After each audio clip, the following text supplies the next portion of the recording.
Сәлем достар, бүгін біз өте дәмді бананнан жасалған панкейктер жасайтын боламыз. Ол үшін бізге бір дана жұмыртқа керек болады. 3 қасық қант саламыз және де араластырамыз. Және де 5 қасық сүт қосамыз.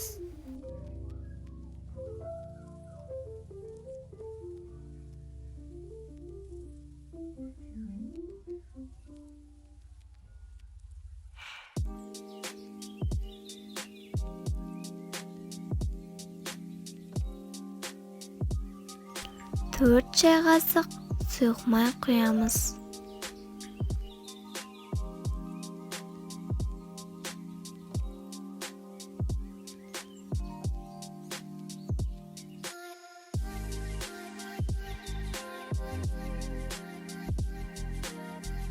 Бізге бір дана банан қажет болады.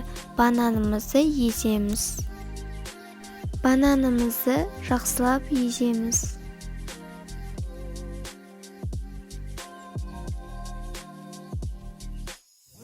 Жаңағы консистенциямызға бананымызды саламыз.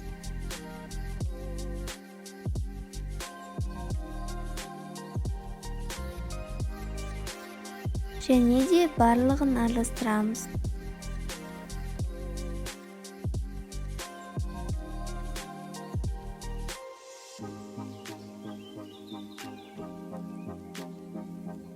Бізге бір стақан ұн қажет болады. Және де оған қопсытқыш саламыз, бір қасық. Ұнымызды кезек-кезектен салып араластырамыз.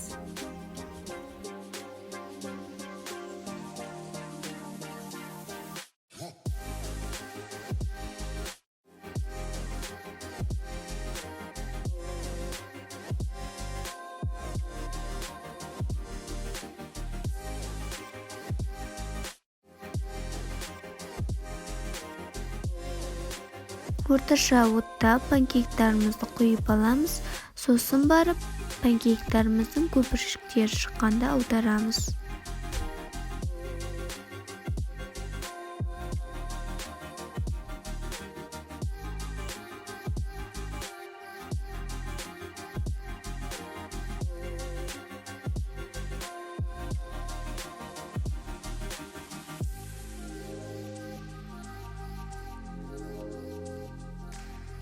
Біздің бананнан жасалған панкейктарымыз пісті. Өте дәмді болды. Жасап көріңіздер.